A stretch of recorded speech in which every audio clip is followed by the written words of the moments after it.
Hello everybody, welcome back to another episode of Inkylesconvo. And as you can see, look at the background. There's literally my logo right there. That's so cool. And then today's guest, honestly, is I think somebody that I definitely can say that we're all going to learn from, to be honest with you. Anybody that wants to be in, even anybody that doesn't even want to be in media, just in general, I think people are going to learn from. And I'm sure you'll all know him from, as you can see from his jumper, and I'm sure even without looking at it, you'll know who it is. It's Shaun Green. How are you doing, mate?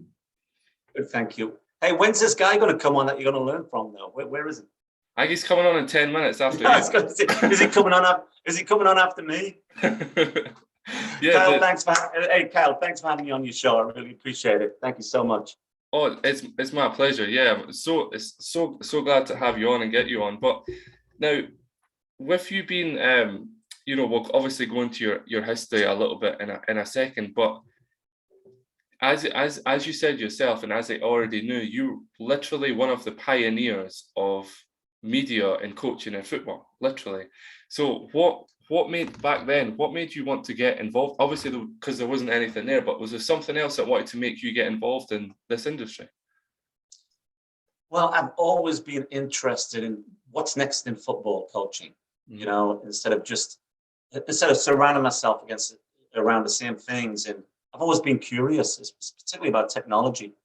And when we go back decades, before the internet started, really, I was working. I was publishing books that were sold worldwide. I actually designed the first ever CD-ROM for soccer. Now, CD-ROM was huge when they hit the market, instead of a floppy disk.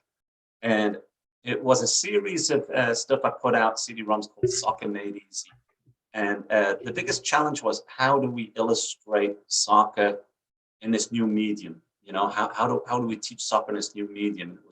It was very, very raw in the beginning in terms of bandwidth. The bandwidth was very low on the internet.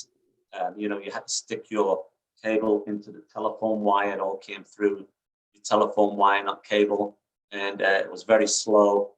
But I started to design a program which digitized soccer players so I could create animation. So I created the first animation for soccer drills. We put it on CD-ROMs and we distributed it internationally.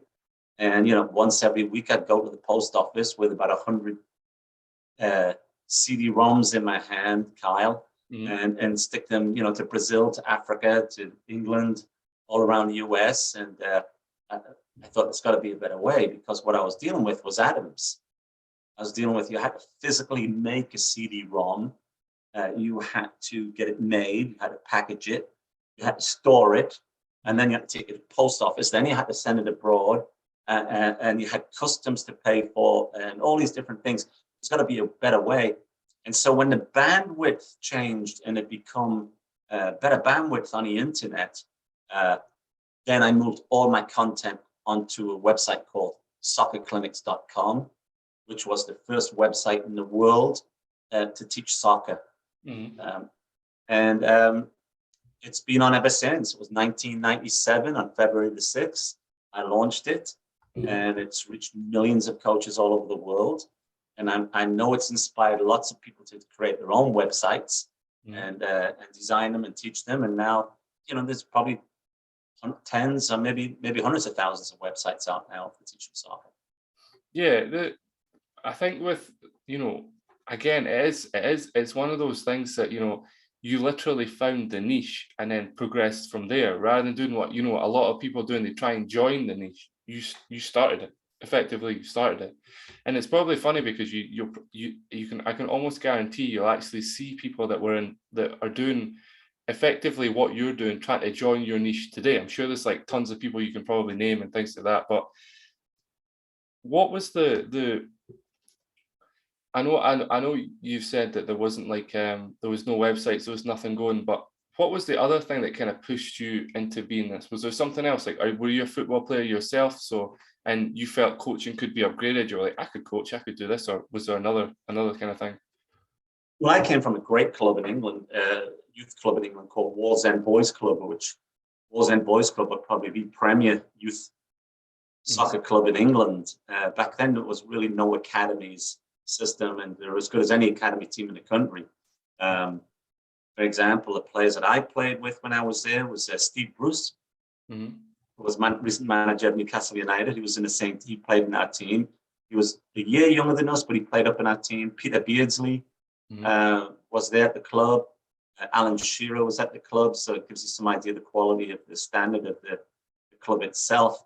And I got into coaching at 16, and I wanted to. I knew at 16 I wanted to be a coach for the rest of my life. Unfortunately, there wasn't many full-time jobs going for 16-year-old coaches, so I ended up working in the shipyards in Wallsend in Newcastle. Went into shipbuilding. I was a marine fitter in Turner. I don't know if you know what that is. No, not a clue. Basically, we built ships. We built big oil tankers, and dirty overalls on every day. Starting at 6:30 in the morning, getting home at 5, and it was a 3-year apprenticeship. I finished my apprenticeship, and I said, I can't do this the rest of my life. There's no way. I wanted to be a pro soccer. I wasn't good enough. At the age of 18, I went and played semi-professional in the Northern League in England. But I got an opportunity. My high school coach, who was my mentor, still to this day, the best coach I've ever seen in football around the world, talked to me about going to America to work at a soccer camp. And back then, now it seems, mainstream. Back then, it wasn't. There was not many people going out to the States, going out there for the summer to work at a camp. I worked at a camp there, and the coach loved me. And he offered me a job as an assistant coach at Brown University. And Brown University is an Ivy League school, which is probably, to draw some comparison of what the school was like, it's probably Cambridge or Oxford University in England. Top academic school, unbelievable facilities like a pro club. And I quit my job after I had finished my apprenticeship and went to America, and I've been there ever since. What was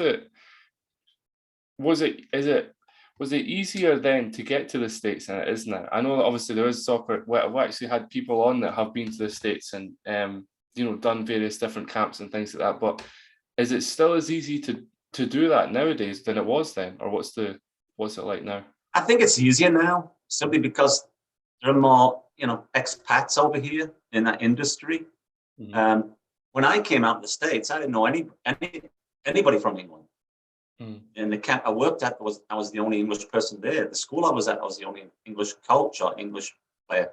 And now it's a cottage industry now compared to what it used to be back then. The camp business is very fruitful business, and big businesses in some parts of America, and they run it like that. They bring in a couple hundred coaches every summer from the UK to go and work at the camps, and then these coaches live with families and don't get paid much to start off with, but it opens the door for them to maybe pursue a coaching career somewhere else in the States. But the big difference was that, look, for me to get a career in professional coaching in England, this is very, very difficult. You've got to go through a certain system, and often it's who you know, and who you know at the club and different situations. But in the US, I think they respect coaching at that time more than they did in England.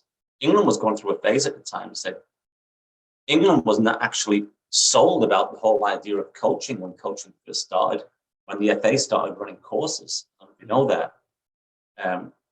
When they first started certifying coaches in England, a lot of people were very dismissive of it because they think, hey, look why are you coaching these kids? Just let them play. You don't need to coach them.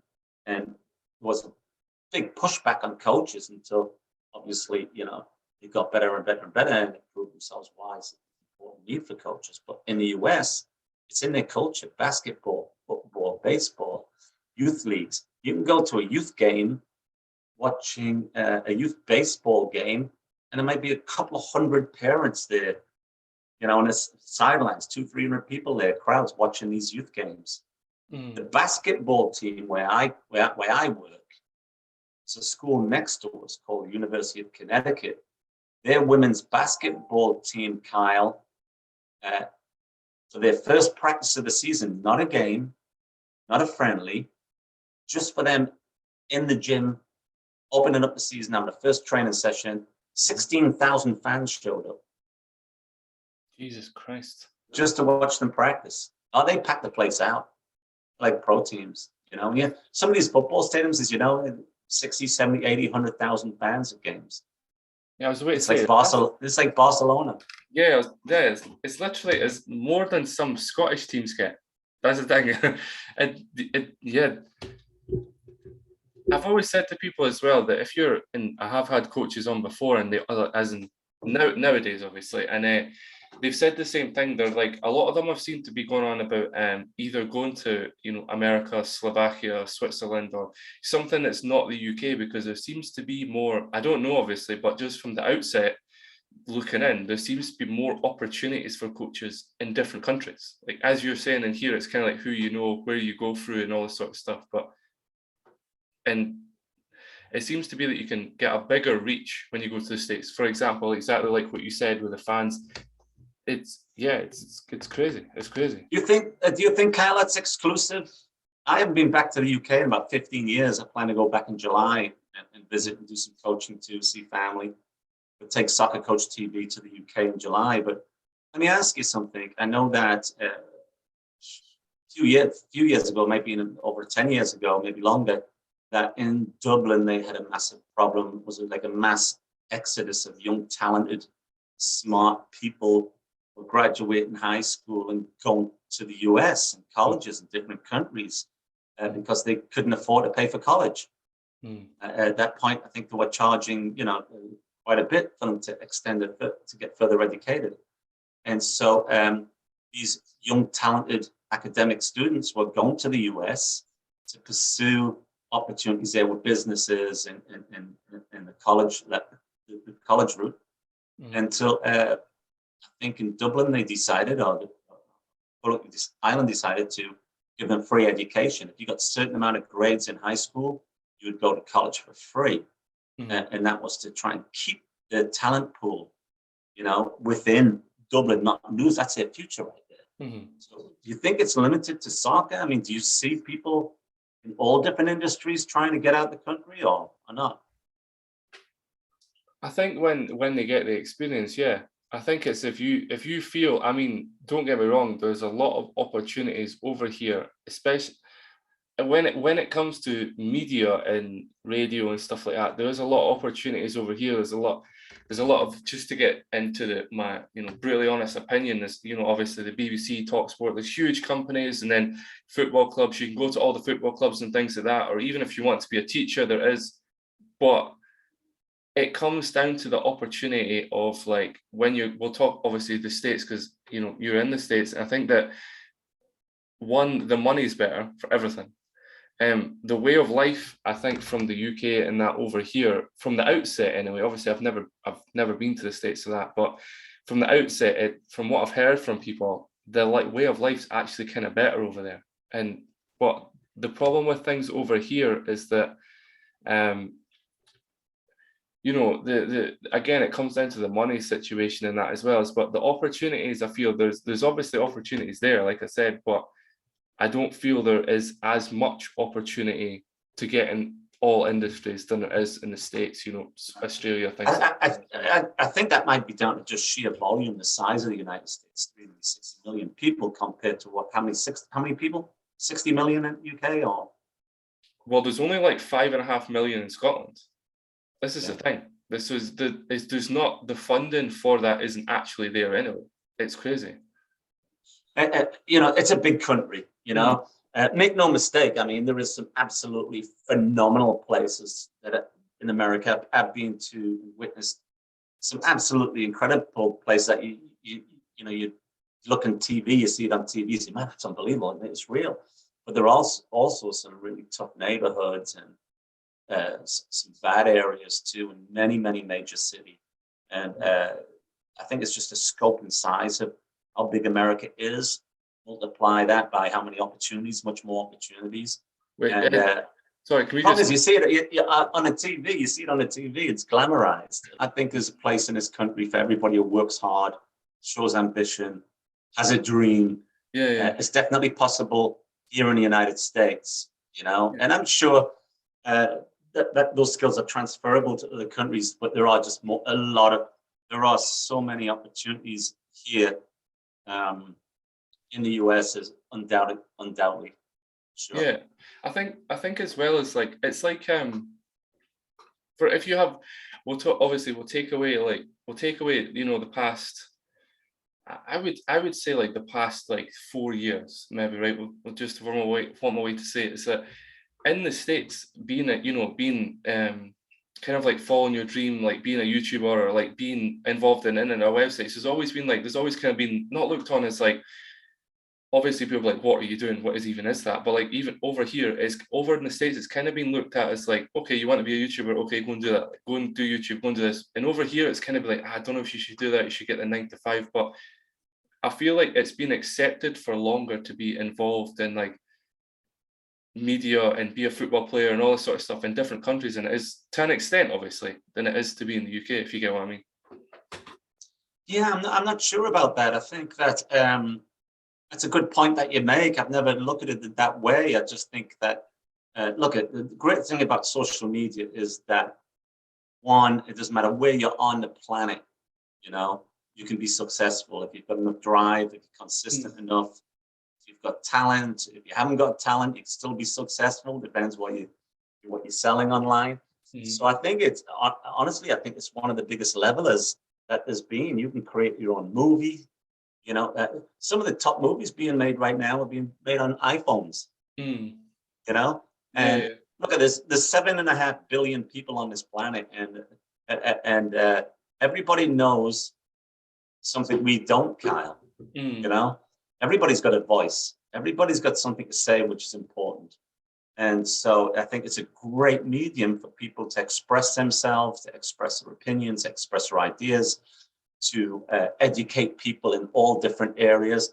I just think it's a phenomenal equalizer in terms of the monopoly that some of these big, media companies have had in the past, and controlling the narrative of everything. And now we have a say. We have a say in what the narrative is to a certain extent. We have a say about the content. And what interests me is maybe where's this heading? It's been so rapid over a short period of time. Over the last couple of decades, it's exploded in terms of this media that we have accessible to us in our hands, at our fingertips, 24/7. I mean, where does it end? Does it start curving down? Is this just the start of it? How do we envision it in 10 years? What is football, from my specific point of view, is what is football's coaching perspective on the future of coaching via this kind of technology over the next 5, 6, 7 decades? What are the young players' grandkids? How are they going to be dealing with media? How is it going to be different? How do we educate players? And I think there's so many opportunities out there, especially with the metaverse or in virtual reality. I think virtual reality has a great place to play in the education of coaches and players worldwide if it's used wisely. Yeah, it's fascinated me as well. It's like, for example's sake, I have a lot of friends that are like personal trainers and things like that, and they found it like so hard to get a job, so they just kind of took a step back a little bit, but then created their own YouTube channel, created their own social media presence, and like ended up teaching and getting coaches and teaching people that way. So I feel like now you can kind of, it blows up, to be honest, to be 100% honest, like the way YouTube is and how you can actually, like, as you're saying, and perfect example yourself, literally coaching people, literally teaching people, helping people. But to do that on the scale that you were necessarily doing that on and are doing it on, it would be harder if you didn't have like the website, the TV and things like that. It just wouldn't, it'd be possible, but it'd be a lot harder if you get where I'm coming from. Well, I wouldn't recommend that anybody quit their full-time job if that's paying the mortgage or the rent and food, of course not. Say, the next day I'm going to be a YouTuber, because you've got to work hard to make money on YouTube, and you've got to be absolutely consistent on a daily, if not weekly basis. You have to be consistent as a content provider, because the moment you take your foot off the gas, a couple of weeks, 3 weeks, you can see your profit margin plummet 50%. And so you work so hard to gain a revenue stream, but you can lose it like that. That's what's pretty frightening about YouTube. And but there's so many other platforms. I'm on TikTok, I'm on Instagram, I'm on LinkedIn, I'm on Twitter, all these different platforms. And you take your content and you diversify it and you chop it up and you put it on different channels. But my suggestion for anybody who's interested in doing something like this, number one, do it because you have an incredible passion to do it. Not do it because you want to be famous, you want to make money, because the chances are you're probably not. It's not going to happen. Not that it can't, but it's going to take work and endurance and passion beyond what you can imagine right now to make any kind of full-time living out of it. But first of all, be passionate about what you do. Because if you're passionate, you can convince people, it's real. You can't fake it. Now, for me, I would still do, even though it's probably the biggest soccer coaching website in the world, Soccer Coach TV, I would still do it if I had 3 subscribers. Because I really don't do it, Kyle, it's great I'm helping coaches. That is my mission, to help coaches, to help players. But I do it because I just find it interesting. Yeah. And I think that when you go through life, that if you can pursue things that you're just interested in personally, then you're blessed. You're blessed. Rather than pursuing your life or living your life doing something every day that you have no interest in, no passion in, no love for, and you see no future in it. But for me, talking to a coach in Africa, talking to a coach in Pakistan or India and helping them, I've got my third biggest audience online is from India. And, I'll talk with coaches all over the world like this, one-on-one, not on a podcast show. They'll call me up and we'll sit and chat. And I was talking with a team in Uganda last year. I had to get up 3 o'clock in the morning with the time difference. And the whole team, Kyle, was on camera. And they had a poster of Soccer Coach TV. And none of the kids had boots on, all bare feet, right? A dirt field. They used milk cartons as cones, 2 sticks as goals. And for the sidelines, what they do is they gather the leaves, the dried leaves that fell from the trees, and they mark sidelines off the field. And, the coach is standing there and he's got a $1,000 computer in his hand and an iPhone, the irony of it all. And he's doing my drills with his team and I'm talking to his team. It's just it's crazy. Do you ever think about, just a sideline, to be honest? I think it'd be interesting to get your perspective on this, or your idea, sorry. Do you ever think of what happens if you hadn't done this? I know it's very I think it's a good bit to interject it, is what happens if you hadn't started Soccer Coach TV or any other websites that we'll obviously get into and later on?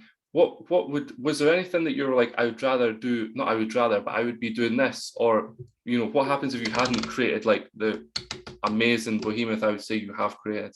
Well, if I hadn't left Walls End Shipyards, I probably would have been unemployed by now. But I wanted to seek a job as a professional soccer player. That was never going to happen. I was a little bit short of making it pro. My other passion, which I would have pursued vigorously, I think, as much as I've pursued soccer, would have been photography and film editing. I love shooting film. I love editing. I love all that technology. I've always been embraced in that. So here's the thing about Soccer Coach TV, and I tell young coaches this too, and if they're interested in getting this area. I see these young coaches coming into the game at age 20, 25, even 30 years of age, and they want to get the UEFA Pro license. They want to do this. They want to do that. They want to be certified. You've got, they want to learn everything about tactics. They study Liverpool, Man City, Barcelona, fitness, speed, and agility. They want to get into strength training, nutrition. They talk about all these things to be knowledgeable in all these areas. And I encourage them. I tell them, look, you better be really savvy, just as savvy, and know more about technology and social media than tactics. And that might sound a little bit stupid, but it's not. Because listen, if you're going to either have a full-time job as a professional coach, unless you're making big, big bucks, most coaches in the game of soccer worldwide need a side hustle, have a full-time job and coach part-time, right? And they do it voluntarily, or they run their own camps or in the United States clinics, and they make extra money doing this. And when they do that, Kyle, look, if I'm doing a soccer camp and I need to promote it, back in the day, you stuck a pamphlet and some envelopes on a stamp. You don't do that anymore. You get on social media and you market it. So who's going to do it if you're not a student now, if you're not knowledgeable in that? So, for example, let's just say that I'm a soccer coach, a local coach, coaching a semi-professional team, but I'm going to do some camps on the side and make an extra 20, 30 grand a year in that business. How do I market it? I come to you, you're the web designer. Okay, Kyle, I need a website. I'm doing these soccer camps. Okay, what does it look like? I got to sit down and explain to you how I want this website to look, what images are the best images to use, because I'm seeing it through a coach's eyes, right? So I'm taking all this time when you're developing this program, whether it be an app, a website, whatever it is, and time is money. I'll have to pay you. So I develop all my own websites. I do all the coding. I do all the development of the site, images, all the stuff. We take our own photographs for the most part, video for it. I do all my own promotion. I do my own marketing. I do my own thumbnails. I do everything. I do my own editing. So when I do a video for my YouTube channel, there's a lot of preparation. If it's a practice session I do for 2 hours, I'm prepared for 2 to 3 hours. What am I going to do? What am I going to say? I've got to make sure that the camera person's got all the equipment, got the right things that we need. We've got to focus in on the conditions. Is it going to be windy? Is it going to be raining? If it's raining, do we have the protection for the camera? All these kind of things go into it. Execute my topic that I'm teaching for the YouTube channel. Here's a big difference about me, rather than me coaching just a regular session than coaching on camera. It's a big difference. Okay. And normally when you're a coach and you go and coach a team on the field, you're entirely focused on the players in front of you. Okay. Those 15 guys in front of you, or 20 players in front of you, your attention is 100%. Now, a long time ago, I come to the realization I'm not coaching these kids only. I'm coaching, if you're watching my channel, I'm coaching you too, right? So I have to be mindful of that. For example, if you were a young coach and you wanted to watch an experienced coach work with players, do you want to sit up in the stands, 100 yards away, looking down on me on the field with the players, or do you want to be standing right next to my shoulder? Right next to your shoulder, yeah. Right. And so that's what I do. When I do my videos, it's very intimate. It's very close. You hear me talking on personal level with the players. You hear me challenging them. You hear me, kicking their butt. You see my sense of humor when it's need to be used, and I'm really firm when I need to be firm. Young coaches see that as an example. And there's very few, for all the content that's out there, there's very, very few, and I'm talking about probably a handful of people who do that. And there's a lot of reasons for that. I think a lot of coaches may be afraid is too strong of a word, but are reluctant to put themselves out there and let them be judged or criticized or assessed by the world, right? It's one thing you taking a team on the field on your own. Nobody's watching you in terms of judging you much. But when everybody can post anything about your videos and be critical or be supportive, you open yourself up as a coach. Fortunately, coaches like what I do. They like my style. I think it's motivational. It's inspirational. I try to be very creative on the stuff that I do, creating new content all the time, not repeating the same thing. But I said, with the intimacy, with the camera right here, right next to me when I'm coaching and talking with players, I think my audience and my fans feel that they know me, And this past summer, we went on a tour to Puerto Rico, San Juan, and Ponce, and then we went to Barbados, coaching out there, and a few other places. We were in West Palm Beach in Florida and York, Pennsylvania. We were on the road for about 6 weeks filming for Soccer Coach TV. But we did another side of it. We also filmed a lot of footage of me on the island, talking about the culture, talking about the people there. So we extended it, Kyle, more than just football. So what's the culture like, the football culture like in Puerto Rico? You know, what are the kind of facilities that these kids are working with every single day? What's their reaction to these facilities? You know, what kind of food do they eat? You know, what do they do for fun? So it was just really interesting. And a lot of the fans said, look, this is great to see another side of you on a personal level. And I enjoy it. You know, we are planning on going to the UK, as I said, going in July on a 2-week tour of July, do some coaching there. And we at my old club, maybe coach them for Soccer Coach TV. I've got some other clubs lined up. And then we're going back to Barbados this summer and a few other places. Yeah, I mean, that's awesome. Yeah. What does, something I'm curious though, like say like, because I've had comment, obviously my channel is, you know, not quite 240,000 subscribers, you know, 13 million views. It's incredible, your channel. Obviously mine's is still extremely small right now, but I've you know, and there's been one or two people that I've met been like, by the way, I know you from, you know, this thing, or you've spoken to so and so and so and so, and it's a weird feeling knowing that people watch your work. It's weird and good at the same time. You're like, wow, you're doing something right, but then at the same time you're like, wow, this person actually knows who I am. I have no idea who they are.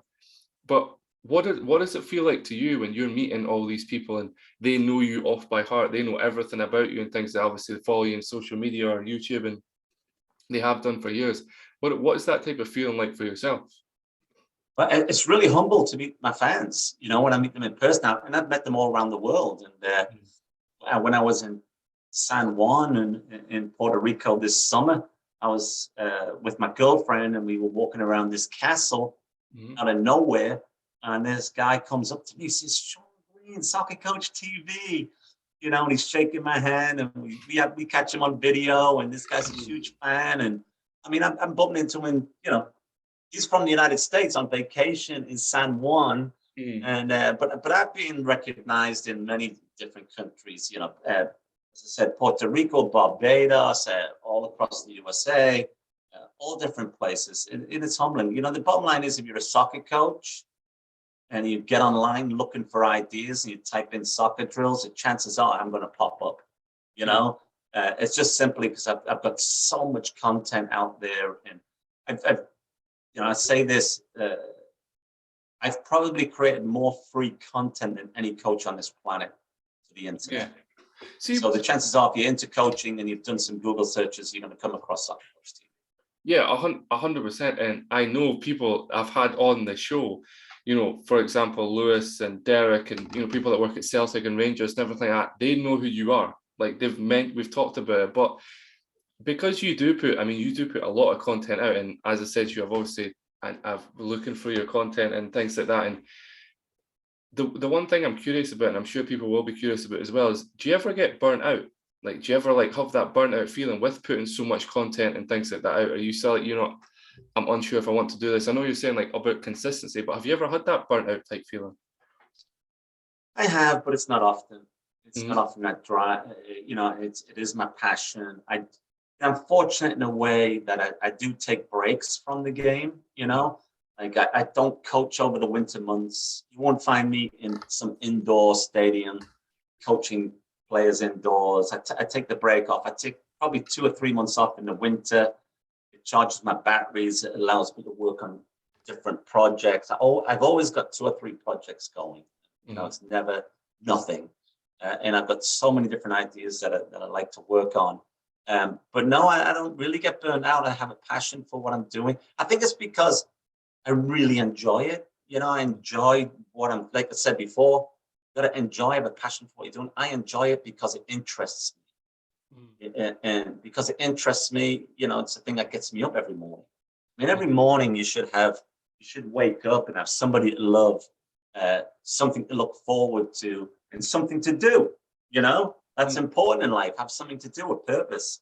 And, you know, one thing I'll mention, if there's any young coaches or even anybody who wants to start their own side hustle or social media or YouTube channel, whatever it is, and really think about your branding, instead of just going on and doing the podcasts. And this logo right here, when people see that, they know what it is. It's Soccer Coach TV. That's a brand.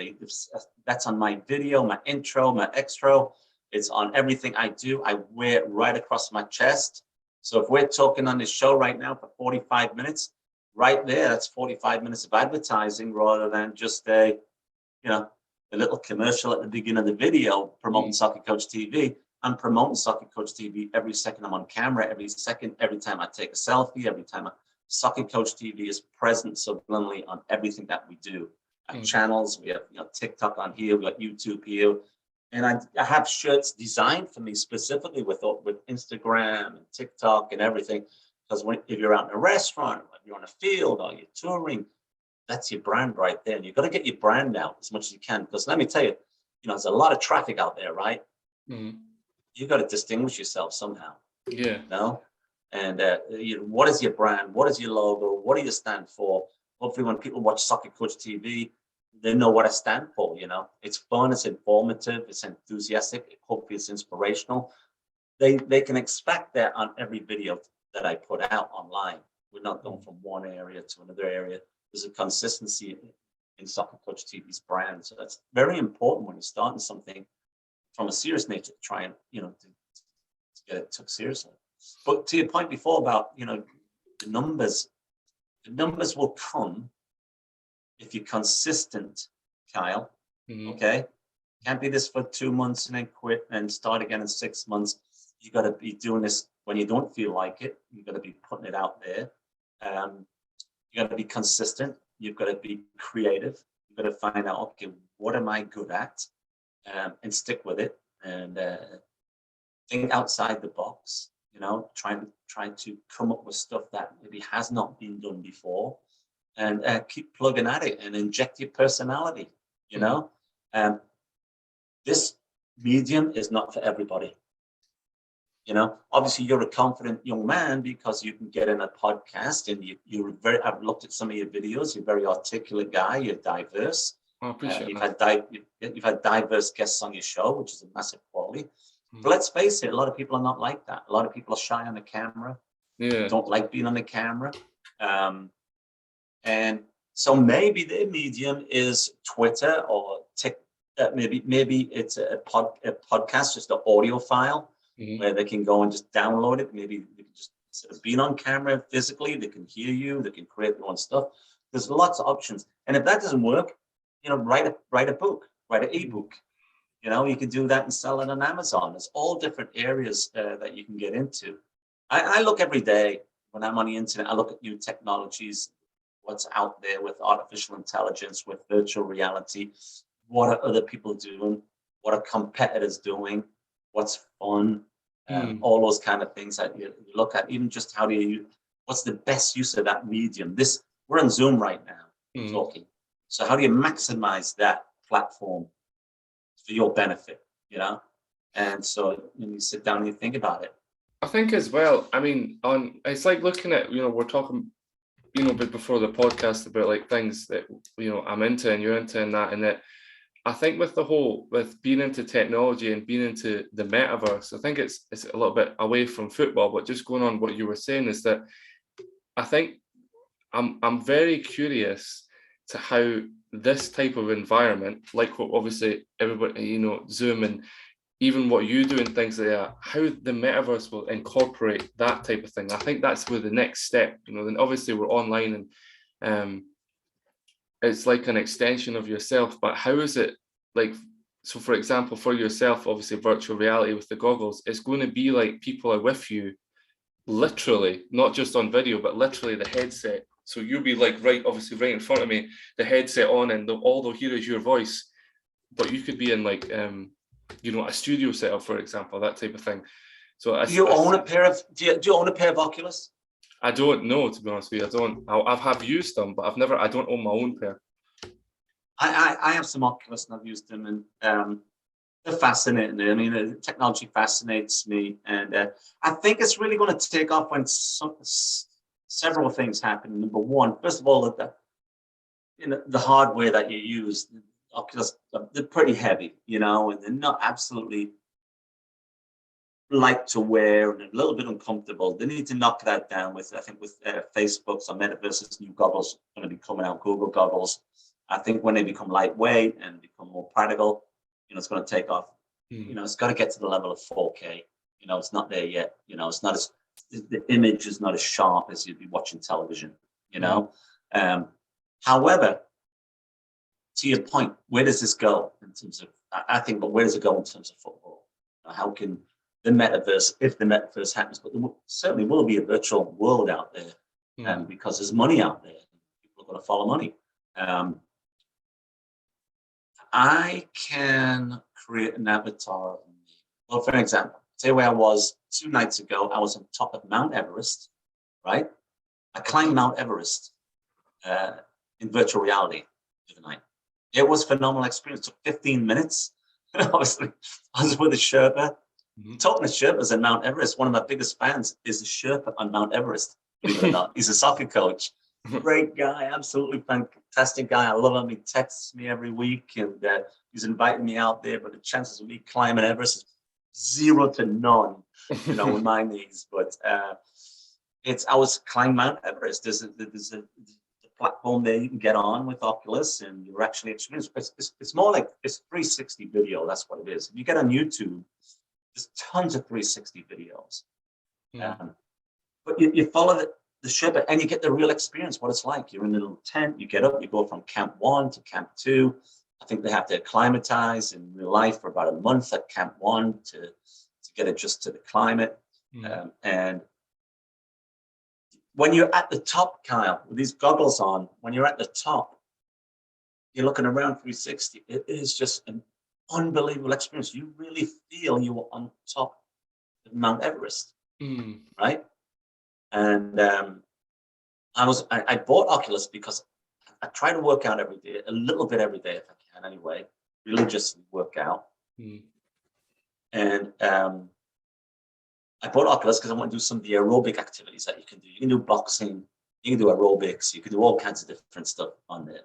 And so I was boxing, I put them on, and I'm in a ring, and it looks real, right? The referee's standing there.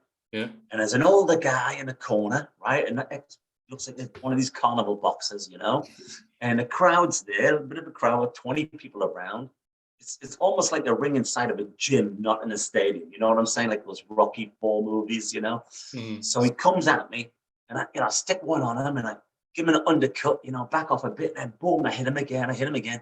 And within 10 seconds, he's lying on the ground, boom, knocked him down. I thought I was like, Rocky. I thought I was doing great, Take the goggles off, and my girlfriend was recording me while I was doing it with the goggles on. Instead of looking like Rocky, I was like this, I was like, I look nothing like I imagined I did in the virtual world.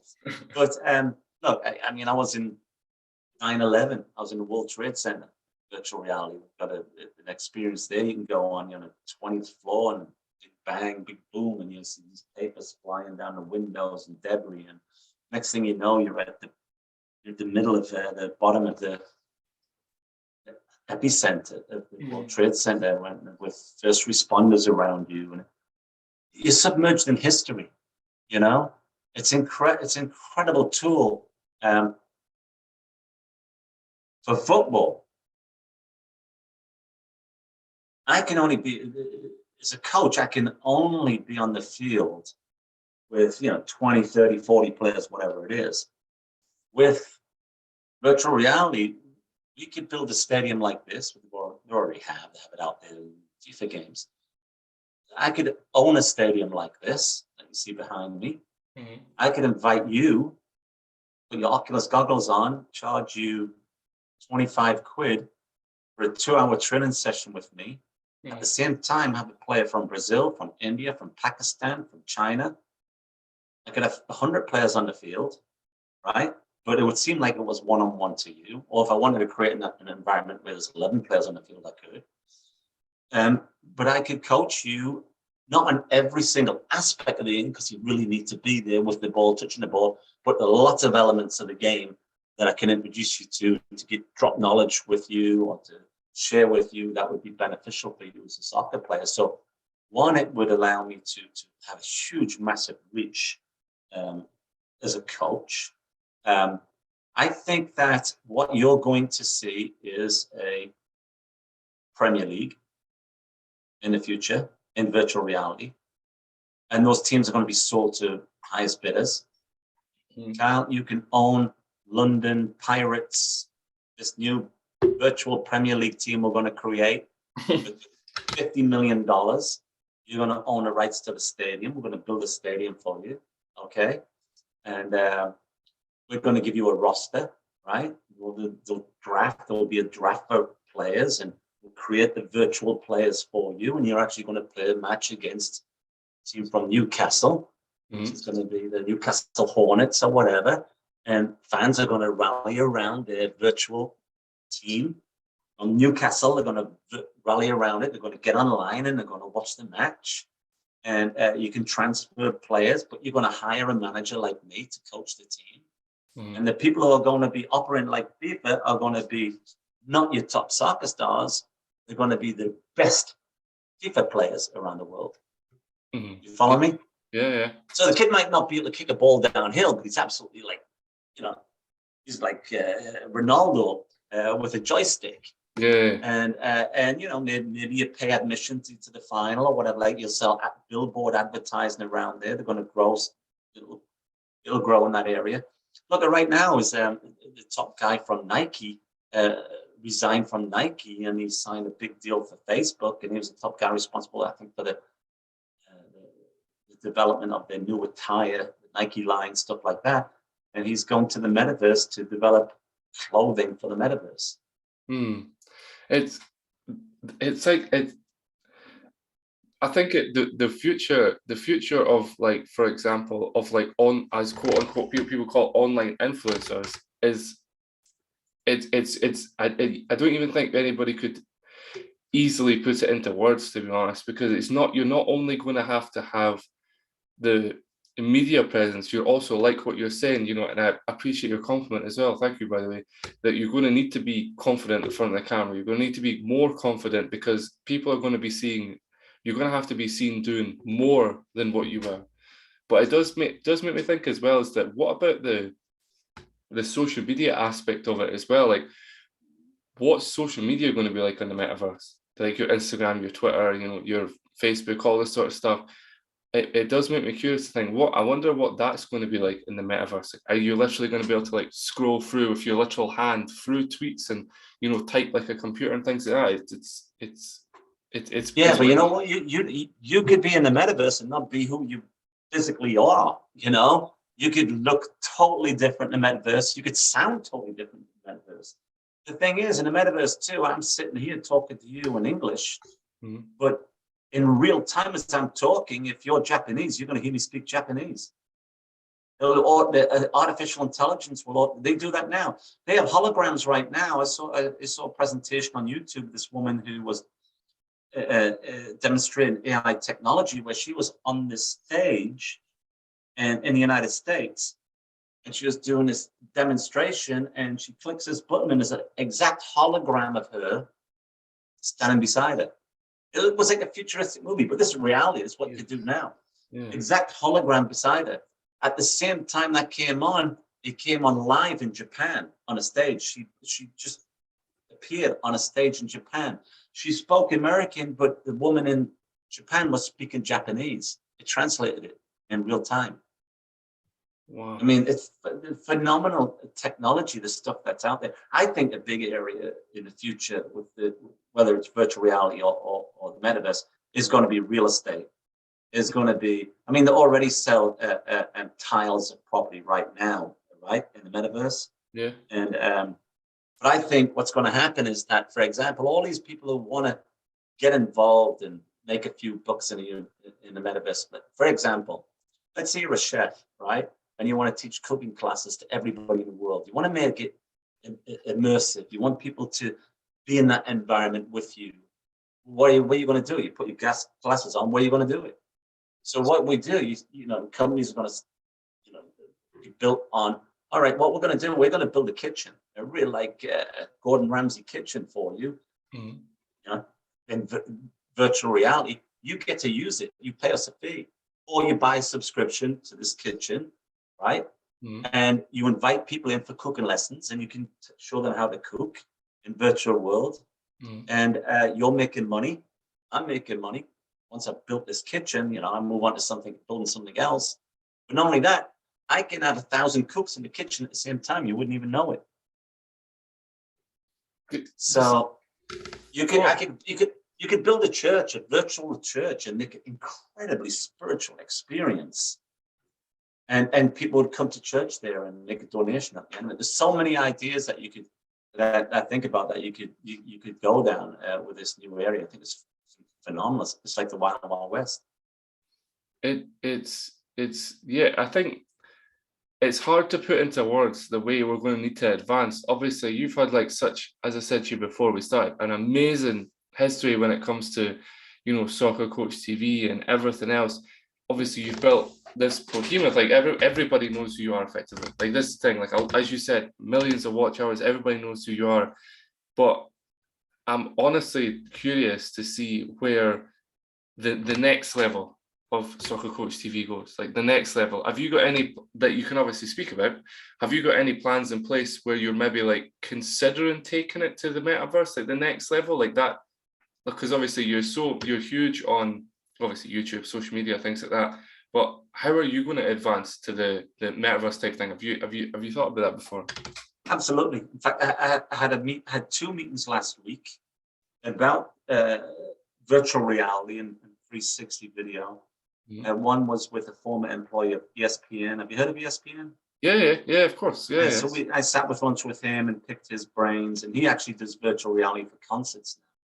He goes to big bands and sets up the 360 video and takes that.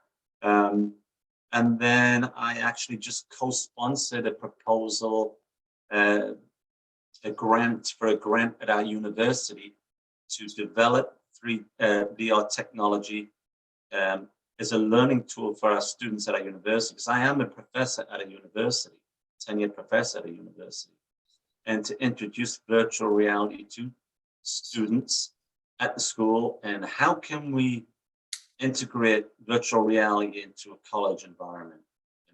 What can we teach? What can we teach about social injustice? What can we teach about inequities? What can we teach about racism? What can we teach about history? What can we teach about technology, engineering, sport?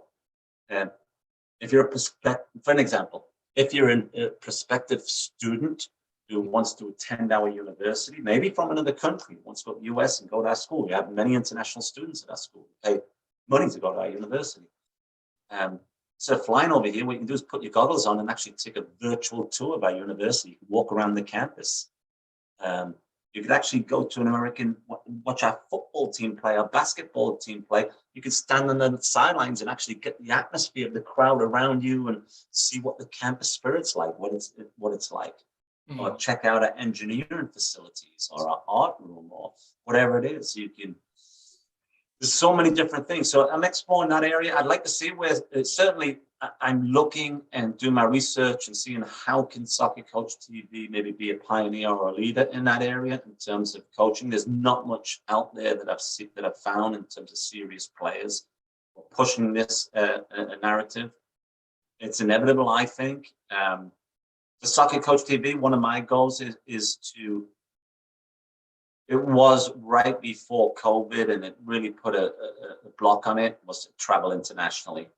Mm. And because I'm based in the United States, in Connecticut, not far from New York City. But I think to get the message out, I need to be on the road, going to different countries. I was supposed to go to Thailand this January, and that got blocked with Omicron. As I said, we did a Caribbean tour last summer, and the US, different cities. Going to go to England again this summer. Ideally, I would like to travel the world, 12 months a year, helping kids and documenting it and coaching different areas, showing coaches around the world what it's like to be in different environments, the challenges, the hurdles they have. I'm sure there's many, many inspirational stories out there. My heroes in football are not Pepe and Klopp and these type of coaches because they never coach on YouTube. You know, they're not out there helping youth coaches. They're not helping Klopp and Pepe and these type of coaches. They couldn't do what a youth coach does with 5-year-olds. The commitment, the passion it takes to coach these people. I want to get out there and show, put the camera on them, not on me. Show what these people are doing in Africa, in Pakistan, in India, in all these different areas, and go around and help these communities around the world and document it and show football coaching at a global level, what it's at the grassroots level. Yeah. Where would you say is like the, you know, because as you have been, like, as you said, around the world in so many amazing different places, where would you say is like somewhere you really enjoy coaching the most? Like one person, and it's probably hard to say that obviously, but where's one place you would say, you know, I'd go there consistently all the time, even like I'd move there to coach there at that time? Yeah. Well, that's easy one for me. It's got to be Barbados. Oh yeah, gorgeous. Yeah, I've been to Barbados 5 times coaching down there. It's just phenomenal, you know. And when I go down too, I always take an extra week to hit the beaches. But the culture of the people in Barbados is phenomenal. I love it. It's a perfect island, beautiful sandy beaches, perfect, you know, turquoise water. It's 84 degrees every single day. And I got to tell you, they are the most incredible people you'll meet. The most humble, most respectful soccer players. They treat you with so much respect down there. It's really unusual when you get down there, but it's a great island to explore. I love it. I love the vibe. I love the culture. I love the music. I'm a big reggae fan, actually, Caribbean music. I love that. But I would definitely, I could see myself living down in Barbados for sure. That's why I pretty much go every year now down to Barbados. If you ever get the chance to go, it's not that expensive. It's not a crazy expensive island. But again, the scenery, the beaches, everything. I mean, horse riding on the beaches, snorkeling, scuba diving there. Everything. Kids are absolutely amazing. Yeah. So like, you know, not to like finish off really, really quickly, but you know, to kind of finish off a little bit, where would you say it's like you know, I know this is quite a hard thing to say, obviously, because we've talked about technology, we've talked about coaching, we've talked about everything like that. But if you had to give, like, for example, like a 5 or 10 year plan that you have yourself of where you want to grow and how big you want to grow and things like that with soccer coach or even other stuff you're working on, what would you say it was? Like I said before, I chase my interest, you know, whether or not it interests somebody else, it doesn't factor in for me. I think about what do I want to do next? What's going to make me happy, you know? And there's a couple of projects that I'm working on right now. My immediate project right now is that I have a big passion and probably my main strength as a coach is being team building, is building relationships within the group, how to do that. And it's an art in itself. And I'm actually working on it right now as we speak. I have been for a while. We'll probably launch in about 2 weeks. It's called coachteambuilding.com. And it provides tons of videos of if you're a coach and how do you create a culture? How do you bring your players together? Whether you're winning or losing, how do you bring them together? What are the obstacles? How to resolve conflicts within a team? How to develop influencers in your team to influence other players? How do you go about goal setting? And how do you do different exercises for communication? How do you get your team to talk more? How do you handle adversity within your group? What about diversity in your team? How do you handle that? You know, so this website that I'll be releasing is tons and tons of video of me doing these topics with small groups or the full team or very intimate. Me talking to the team about aspects of team building, and you'll see them doing these exercises you don't see this stuff online. You know, you see plenty of drills and all this kind of, but you never see anything on team building. And I will argue that tactics, fitness, skills, you name it, all the things we teach your kids, I will argue that team building is probably the number one important thing. Because if you've got great skills and you're not a team, you're not going to be successful, right? You can be fit, but you're fit as 11 individuals, you're not a team. So the number one thing you've got to get right is that culture. How do you bring, I'll give you an example, Leicester City, right? Maybe not the best team in the world a few years back when they won the Premier League. Not the best players in the world, but the best team by a long measure. Yeah. And so it interests me because it applies not just into, not just about football, it applies to any sport and any business, you know? How do you work together as a group? What's your common cause, you know? I was studying part of this because I'm studying every day about different areas that will give great examples of importance of working together as a group. In 2010, in August, I think it was August the 10th, August the 5th, there was 37 Chilean miners who were in a devastating, I don't know if you remember the Chilean coal miners. Did you ever read that story? I know what you're talking about. Yeah, the mine collapsed and it was 670 feet underground. Yeah. And Kyle, it was 17 days before they even had contact with anybody. They didn't even know that anybody was looking for them for 17 days. I think they were underground for 2 months before they got them out, successfully got them out from there. But I thought about what was the dynamics going on, 670 feet underground between these 37 coal miners in pitch blackness, maybe. How did they survive that? What are the lessons that the football team can learn from? And, it's interesting. Steve Jobs sent them all iPods, right? When they were still in the cave, because what they did, they drilled the hole down, but the hole was, maybe about 6 inches in diameter until they eventually got the big hole for them to pull them up through. So they were feeding communications through that hole. They were feeding food through that hole. Steve Jobs wanted to send them iPods, but the Chilean government refused to give them. They kept them for Christmas presents when they got out because they didn't want to give them iPods because they didn't want these coal miners 600 odd feet down on the ground putting iPods in and then being isolated on their own in their own thoughts. They wanted to think as a group. Yeah. Right.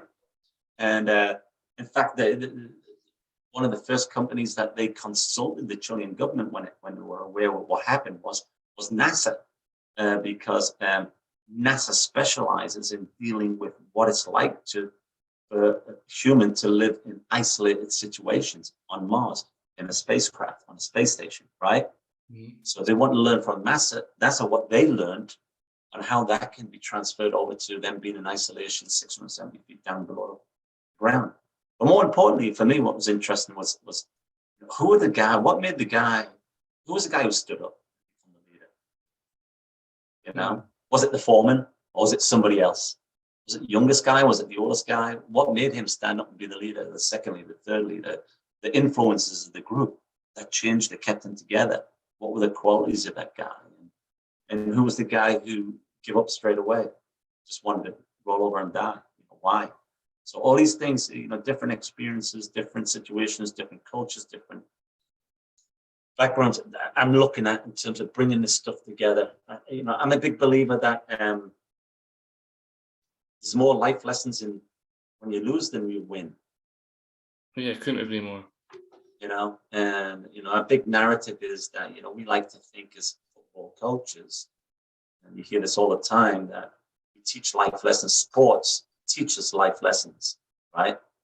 I was watching last night the blind Paralympics, and the great girl from Great Britain won it.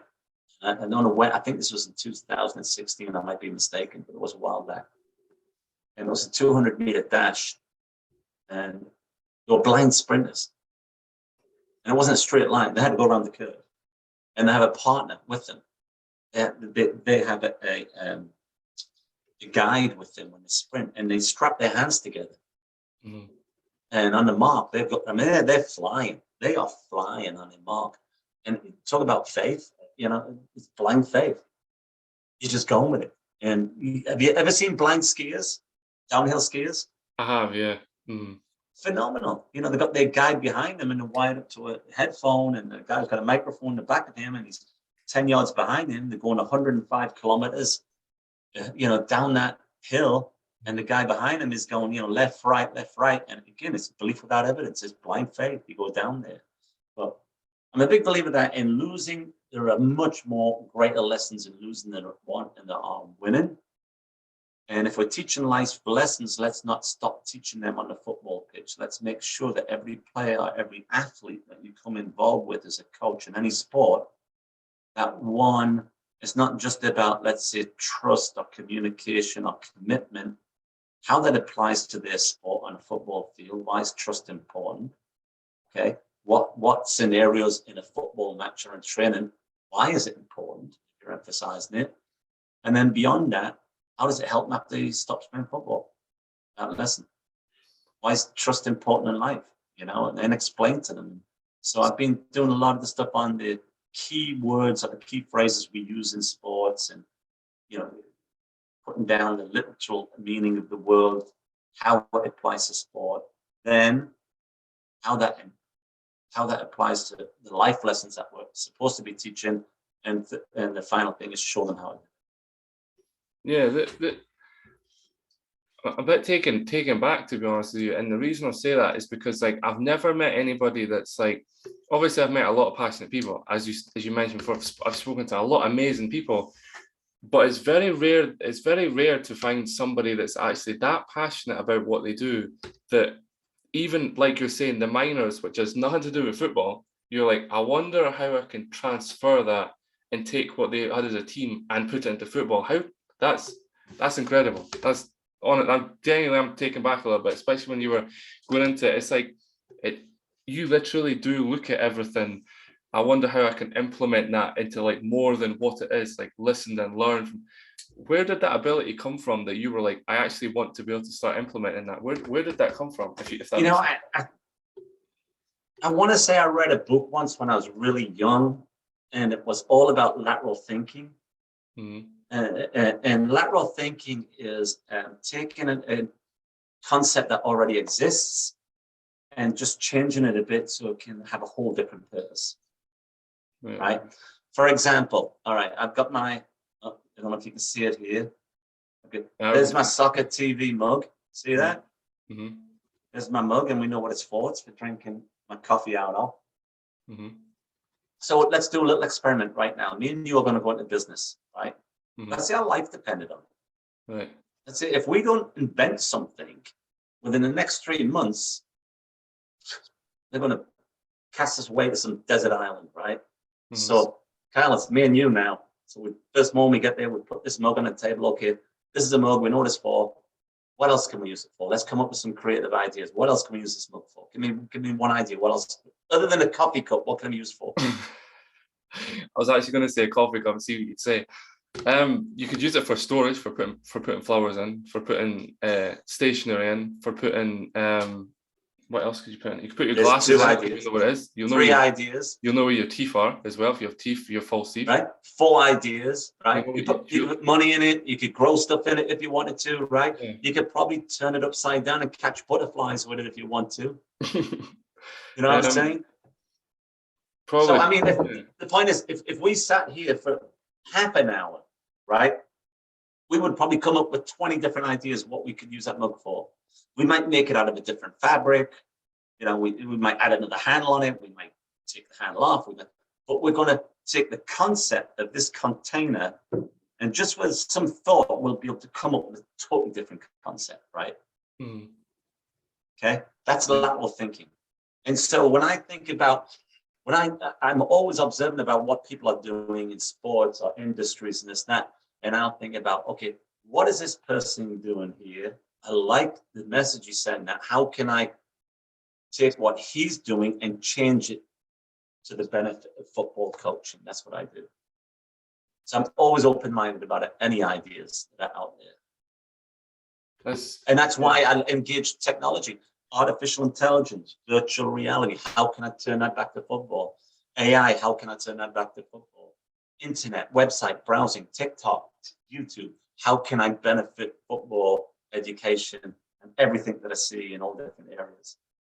And how did the experiences of the miners benefit the football coach? You know, I went on a Buddhist meditation retreat last year for 10 days. Mm-hmm. And it's an organization called Vipassana. Right. Vipassana is an international organization. There's one institute in London.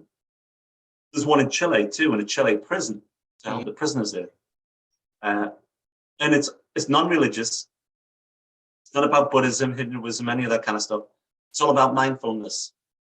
And the largest institute in the Western Hemisphere is about 2 hours from me in Massachusetts. And you apply to it, you got to be accepted to it. I was accepted to the course at the last minute as a standby. And you go for 10 days. There's 50 people there. It's just big facilities. It looks like a college out in the mountains. Mm-hmm. And you have to leave your cell phone, right? It's 25 women, 25 men. And we're there for 10 days. You put your cell phone at the desk, hand it in. No phone for 10 days. You weren't allowed to speak for 10 days. You weren't allowed to look at anybody for 10 days. And we had to meditate 10 hours a day for 10 days, 100 hours of meditation. And the first 3 days was teaching us the technique of meditation, because I'm a big believer in meditation. Mm-hmm. I do it at home here, but I want to learn the right technique and teach you the right technique. And the next 7 days was all about mindfulness, about how to be a better person, a better father, better brother, better son, better person in your own community. It was really, really interesting experience. One of the best experiences in my life. One of the hardest things I've ever done physically to do that. I mean, when is the last time you never talked for 10 days? Never, right? I think the longest I've went without talking, in a serious note, the longest I've ever went without talking is about 4.5 hours. Right. I couldn't even imagine. Well, I mean, for me, I'm on my phone. I'm like everybody else. I'm on my phone every day, even more because I'm posting on TikTok and Instagram and all this stuff. So no social media for me for 10 days. I had to check out. You know, I made a post on my social saying I'm doing this, and some people saying you'll never make it. I know you. You know, you'll never do it. So that drove me, and even my girlfriend doubted me. That she thought I'd be home after day 3, and I nearly was, because it was tough. 4 o'clock in the morning, you hear a gong, boom, outside your door. You have your own room. We had to wear masks the whole time. And 4:30, we meditate for an hour, 5-minute break, meditate for another hour. You just sit there in total silence. And some of the times when we meditated, I mean, most of the time you could wiggle around a bit and get comfortable, because 10 hours is a long time sitting in one spot. Mm. But other times they had a thing called a sitting of discipline, where you couldn't move. You couldn't blink an eye. You couldn't move a fingernail. Total stillness for an hour. Try and sit like that for an hour, without literally frozen like a statue. And it is very challenging. And the thoughts that go through your mind, you're relaying every experience you've ever had in your life in that 100 hours. And some people, I don't have any demons in my life or really traumatic experiences in my life, but some of the people, well, they did. And it was like pulling Band-Aids off big, deep wounds for them emotionally, you know, when going through this, thinking about stuff. You're thinking about your childhood. You're thinking about the good decisions, the bad decisions you've made. You're thinking about your hopes, your dreams, everything. But the big thing is trying to be in the moment. The biggest things I learned there was, one, is being in the moment. And I'm a big believer of it. It's, we spend, 98% of our life not being in the moment. We're always thinking about tomorrow, next week, our careers, our jobs, our relationships. Reflect back in the past, but truly being in this moment, this experience that me and you are in right now, talking to each other, fully focused on that moment. And we're not, and this is relating to what we're talking about, lateral thinking.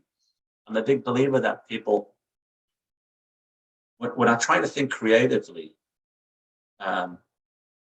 people think that you get creative ideas when you're in the shower. All of a sudden, or you're driving your car and you have this great idea, you're going to pursue it. You're in a shower, you have this idea, it just comes to you. Not for me.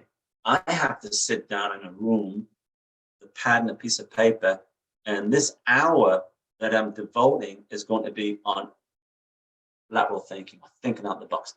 Okay, I'm doing a coaching session today. How can I do something totally different that no coach has ever seen before?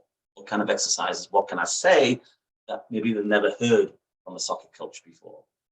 So I'm really thinking out the box, but it's a conscious decision on my end to think differently. I was invited to Google in New York City, the headquarters. Okay, I was invited down there, and they gave me a tour of Google, and it was phenomenal to me because the offices are about the size of 2 football fields long, and the offices are all glass. There's no dry walls. There's no wooden walls. It's all glass. They're all transparent. So your office next to me, I could see what you're doing. I could see what they're doing. Everything's transparent. And what it blew my mind was when these creative people were working, they would take these markers and they would write on the walls, right? So I could see everything that you're thinking because you're writing on the glass wall there. And, it's a lot of transparency. What they do, if you're working a 40-hour week at Google, probably about 32 hours of that is on your job. And they make you just think creatively for 8 hours. You get paid for it. It's part of your job. Don't think about your job. We're going to pay you today on a Friday. Just think about anything new. Come up with something new. Or change this idea somewhat. To pay you to be creative. That's just a great concept to have. But this course I was on was phenomenal. I learned a lot about being in the moment. It was incredible for me. And not to judge in life, just observe. The big thing we do way too much of is make judgments about people and what we hear and what we see and what we do.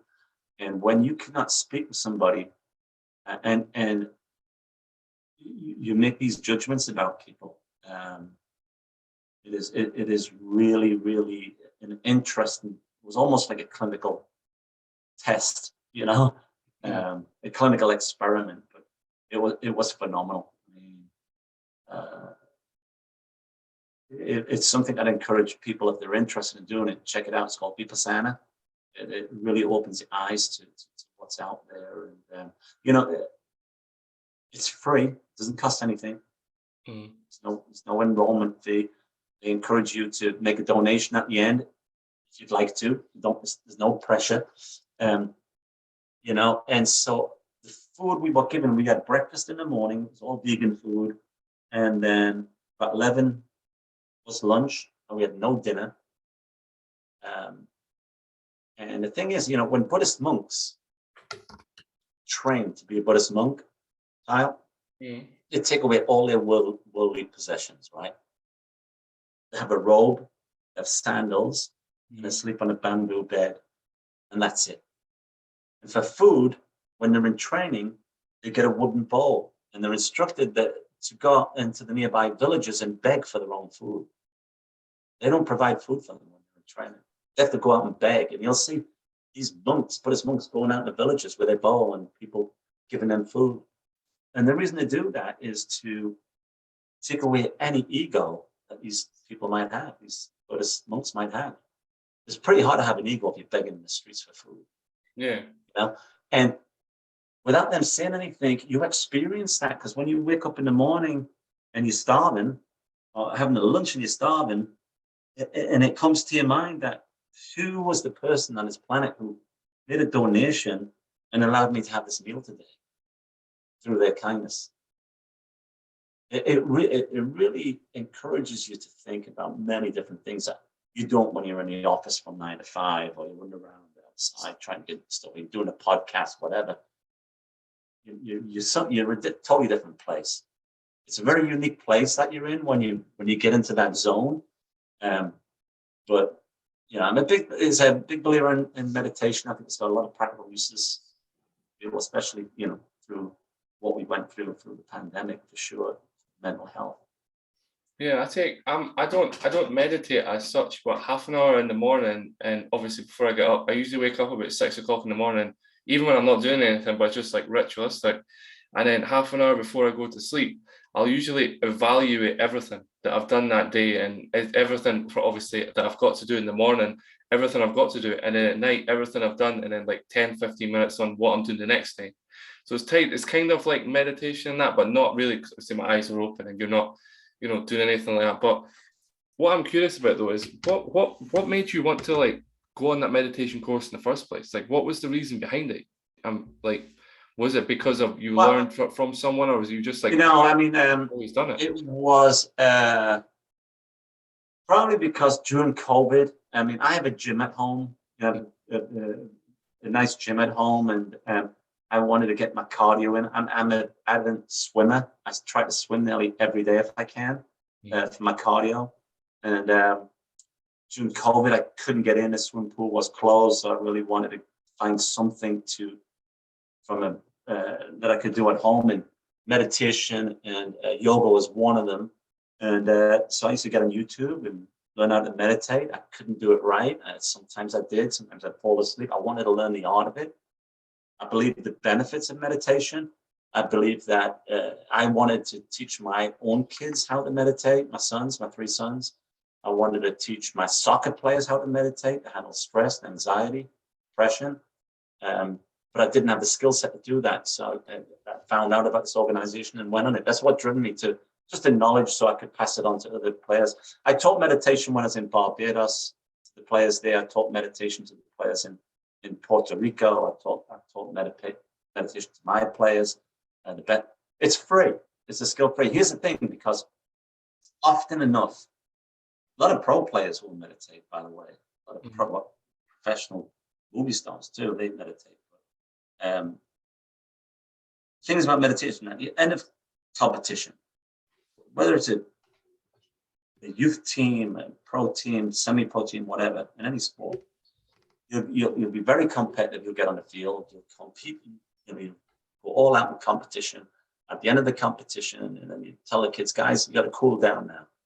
Always warm up, you always cool down, right? The benefits, obviously, of that. The cool down is a slow jog, a stretch, whatever. But we never give them any tools to decompress mentally after the game. Cal, you've had a shitty game today. You go home, you're bummed out. You didn't play up to your expectation. How do you deal with that? Maybe people were yelling at you in the stands. Maybe the coach was yelling at you. Maybe you had an argument with a friend on the field. Or how do you decompress mentally? And we don't give them these tools to decompress. These kids have a lot of stresses on them, especially again through pandemic. I mean, it's documented, well documented. So how do we deal with that when some of these kids are going home? They're not all going to ideal homes. They're going home to fathers who are alcoholics, or mothers who are alcoholics, parents who might, do drugs. It's reality. We don't all live in a fairy tale world. Divorced families, single families, families from different economic backgrounds. But using meditation is just one way of controlling your emotions, getting your thoughts together, getting organized together, being in the moment, reducing anxiety. I mean, whenever you feel anxious, okay, you've heard the expression, you'll take a deep breath, right? Yeah. So there's a reason for that, is when you take a deep breath, it activates the parasympathetic system in the brain, which reduces your heart rate. That extra intake of oxygen will reduce your heart rate, which will calm you down. So the technique of breathing in meditation is very important. Deep breathing to reduce your heart rate will bring you right down. They've done scientific studies on Buddhist monks, where they put them in stressful situations, and their heart rate was twice as low as regular people who are in those stressful situations, But look at, as I said, anxiety, depression, you name it. I could go on and on, but mental health is important. And for me personally, I can speak for myself, I think it's a great tool for everybody, coaches, for anybody, let alone athletics, but anybody. And it's something to do. You can do it on the couch, you can do it on the ground, you can get any equipment for it. It gives you time to reflect. I think that's I think when people like with myself and that, I think how I do it in the morning, the half an hour in the morning, half an hour at night, that definitely helps my anxiety, to be honest with you, when obviously it's just nerves and things like that. So it's not proper. Mhm. I can't speak for somebody that's proper, but I can imagine if you are actually properly suffering with mental health and things like that, you know, I do know people that do. So maybe like clearly meditation would probably help them to maybe like be able to deal with it easier. You know, I Mhm. think that type of thing, it might actually help, to be honest with you. I can't say, I can't, and like you said, you know, excuse me, you nearly fell asleep once. I probably would fall asleep if I was to close my eyes for that amount of time, or just sitting there, or anything like that. That would be my problem. But when what made you do that over, like, you know, meditation over, for example, maybe like other forms of exercise? I know you did yoga and things like that, but in swimming and things, what made you, a better question actually be, what made you continue doing meditation? I know you realized you done it and you liked it and things like that, but what made you continue it after Well, you? I'm not going to lie to you. I don't do it every single day. I do it when I need it. But there are people who do it every single day. I'll fit it in my schedule. I try to, you know, I'm on a kind of a journey right now too. Is I set a goal. I'm 63 years of age, Kyle. You know, I know I look like I'm 23, but Still a young man. I'm 63. I got to look after myself. My whole philosophy is this: is that you can't look after a team if you're a football coach, and you can't look after your family if you're a football coach. You can't look after yourself. Okay. You have to look after yourself like your job is to look after somebody else, you know? And so if I needed to care for you to survive, you know, I'd go out my way to make sure you're taken care of. And you've got to think about yourself like that too, because if I'm not healthy as a coach, I'm no use to my family. I'm no use to my friends. I'm no use to my athletes. I'm no use to that.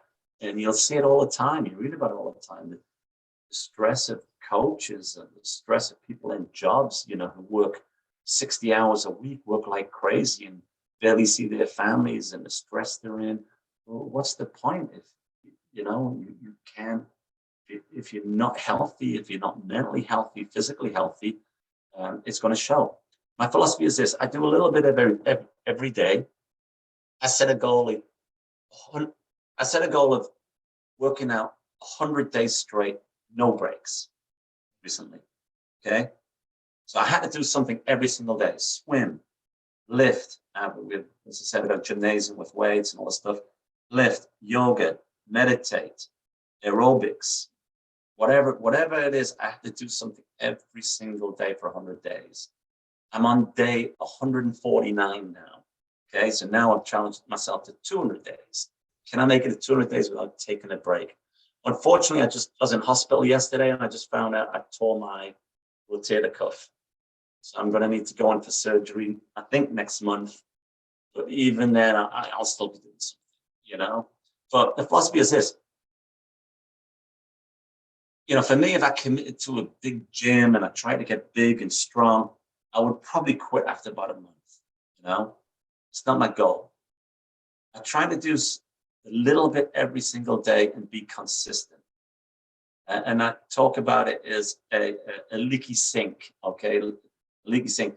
If your sink was leaking and just one drop came out of it every day, it mightn't seem much. 2 or 3 days, you look at it, all right, it's a little couple of drops there. Come back in 6 months, there's going to be a flood, right? There's going to be a lot of water there. Come back in a year, the whole kitchen's going to be flooded. And so when you're working out, it's a little drop, do a little bit every day. Then the next day, do a little bit. And the next day, do a little bit. Whatever you can handle. It might be walking around the neighborhood for 10 minutes. It may be meditation. It may be stretching.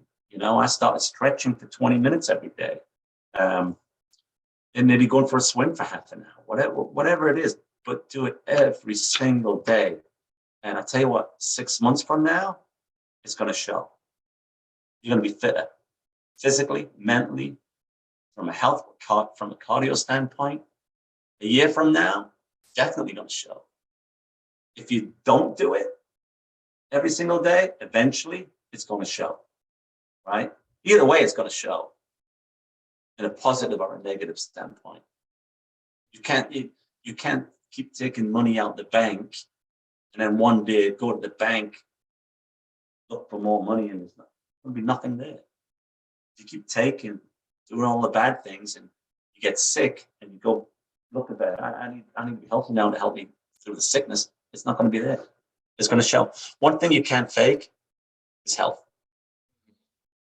Totally. You can fake everything else. You can't fake health. So it's important. It's that mindset that's important. You know, you gotta be. Your mind has to be stronger than your feelings. And often our feelings are to do whatever we like, to use that, but your mind has to tell you, hey, you can't be doing that. Yeah, it's and we've been we're competing in strongman and that now properly. It's unbelievable how much you can lift an X amount of weight. I don't want to brag here, so X amount of weight is what I'm going to say. And then 1 week, amazing, hit personal best. It feels amazing. And then the next week, if I've had a bad day, I can't get off the ground. But it blows the mind because I'm like, how isn't this happening? But again, it's the whole as you're saying thing. I was going to say, is it mentally for you, or is it your sleep patterns, or what you're eating? Do you think it's more mental for you? Some days I've triggered it now. This was like previously, back, when I first started competing and stuff. And it was I think it was the nerves and the sleeping pattern, and closer it gets to competition, you're developing that type of thing. But the way I managed to overcome it is to thinking to myself, just because you can lift it once, you can lift it. So you go down a little bit and then work it that way, and then you jump past the weight again. So you're not hitting the same weight you hit for your personal best, you're jumping past it without X-Men. I don't want to say the numbers because I'm definitely not bragging, but you jump past that weight. It's that type of thing. So that's when I have hurdles, to relate it back to hurdles. When I have hurdles, I figure out how I'll overcome it. And then if that hurdle goes back again, I'm like, okay, I'll apply that, but I need to apply a little bit different, and then a different, and a different, and different. And it's that type of thing. It's a weird analogy to go about it, but that's how I usually go about and develop things like that. It's believing you can do it. You know Roger Bannister, when he broke the 4-minute mile, right? Yeah. It hadn't been broken for I don't know how long. I'm just guessing decades, maybe, or a decade. No, but people were absolutely convinced that man could not run the 4-minute mile. It was impossible. Physiologically, it was impossible to run a mile in 4 minutes. When he broke the 4-minute mile, Roger Bannister, and that mental barrier that everybody thought that humans could not run that fast. Again, it was so long, well over a decade before somebody did it. And it was such a short period, I think a year or 2 years, year and a half after he broke the 4-minute mile, 6 other people did it. Because nobody did, because they said it couldn't be done. They bought into that idea that it couldn't be done. Roger Bannister did. He was helped at the time, actually, by a pretty good wind, apparently. Had the wind at his back when he was running. But it's all mental mindset. All right, my friend, I'm going to be hitting the road here. And so I would love to come back as a guest anytime that you want me to get back as a guest. 100%. I actually had I had one last question. I'm just trying. So nearly 2 hours we'll be at it right now. That's great. Yeah, I know. Listen, I could talk for another 5 hours. But yeah, I understand. I was just waiting on you finishing there. One last question, right? And I think it would be fantastic to get your opinion on this one. Now, with social media being so predominant nowadays, like literally, as you know yourself, it's predominant. It's the number one thing. It's I say it's your left leg. Everybody knows you from that. It's like a part of you, right? Do you think you should necessarily monitor what you put on social media nowadays? Because it might, and I'm not saying it ever has and it ever will, but it might affect your job. It might affect that type of stuff. Do you think you should necessarily, and I'm not talking, do you think it would necessarily affect that type of stuff, if that makes sense? It's not only important, it's necessary. I think it's necessary to monitor. Well, first of all, monitor yourself, and be sensible about what you say, how you conduct yourself, particularly because you're always an example, every time you step in front of a camera, I'm a so-called influencer online, and that means I influence people in a way. And hopefully I'm doing it, my goal is to do it in a positive manner and an enthusiastic manner to do that. If I'm saying stuff that's not positive, it's counterproductive to everything. That's not good. So one, monitor yourself. Be the standard for everybody else. Okay, be the standard for everybody else to measure themselves by in terms of your conduct, what you say, and consistency of who is. It's going back to the brand, right? What do you expect? You tune in to see me, Coach. What do you expect? But also it's important to monitor. For example, I'll give you an example. A few years back on YouTube, I was starting to get some real negative comments, right? Which I never get. I mean, very, very rare somebody criticize what I've done. And normally when I go to there, I'll say, okay, let me look at their channel. Normally this one guy with 0 followers, they're anonymous. It's never somebody who's substantial. Say that. And people can criticize me if they want, but when it's due. But I was getting these comments. That player is fat. Okay. That player's crap. Really bad stuff. I mean, not every player's great. Not every player's slim. Fat people play soccer. Bad players play soccer. Why are you being so critical? And there was another one, until I figured out it was a group of kids, obviously knew each other. They were just bombarding. They were saying, all kinds of slurs. I'm not even going to repeat them here on this podcast. All kinds of bad stuff about these kids I was coaching. It wasn't so much about me. And so I reported it. I blocked them all and I reported them. And they were just getting their giggles out of just blasting this channel, And so I reported them and they all got blocked. But at the same time, they were YouTube at that time, which is a couple of years back, were having a massive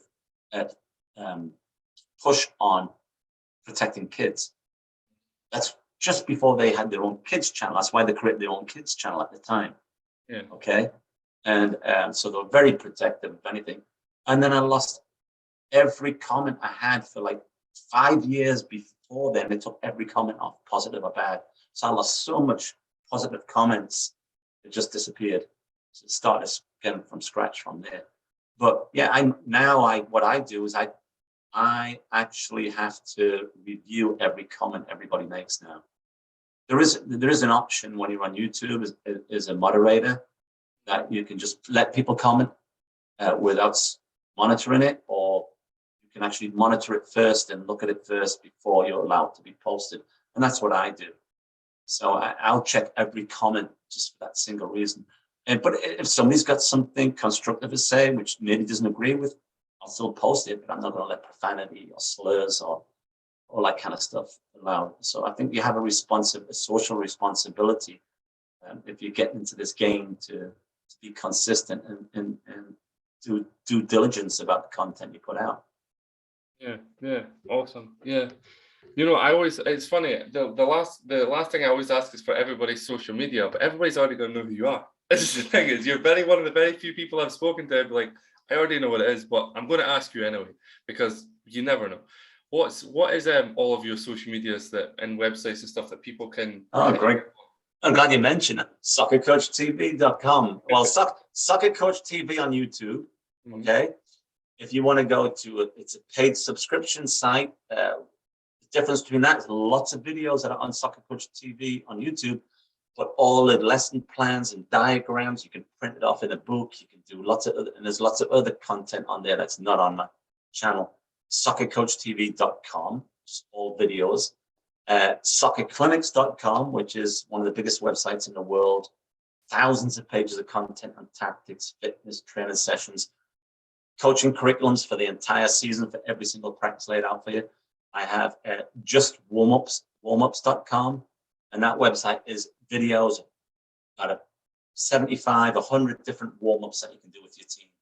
You ever see go to a team and see the coach do the same warm-up every practice with his team? This gives them lots of great ideas, different ideas that you can do with all different age groups. And then I have ICA soccerfitness.com, which is all about soccer fitness, how to get your team in shape. And I collaborate with a guy on that called Roger Spry, who was one of the top fitness experts in the world. But coming soon to a computer and phone near you, coachteambuilding.com is going to be the hottest soccer coaching website in the world, guaranteed. Awesome. And you guys will know exactly where to get him on Twitter and Instagram and Facebook and stuff like that, and TikTok. Yeah, just type in Soccer Coach TV and you'll find me. Yeah, that's and reach out to me, drop me an email, tell me a text, tell me you saw me on Kyle's show here. And Kyle, listen, I really appreciate it, man.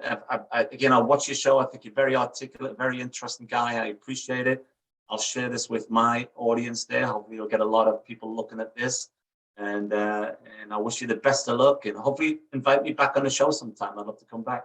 Definitely, yeah. I'm planning on something huge with a couple of things, so you're definitely one of the people I'm going to keep in mind for that one. But again, everybody, thank you very much for watching. I really hope you like the background. You literally have the person right there to thank for that one, Mr. Shaun.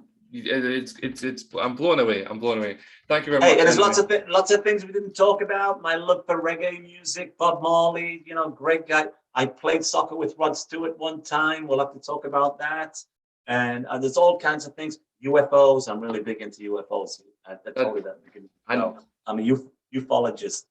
That's exactly why we'll get you on for part 2. That's exactly why. That's exactly why. All right, my friend. Best of luck. I appreciate it. Thanks a lot. And to the audience out there who follow Soccer Coach TV, bless up, my friends. Thank you. Thank you again, everybody. Like, comment, subscribe, and I'll see you all later. Thank you very much. You've been listening to Inkylesconvo.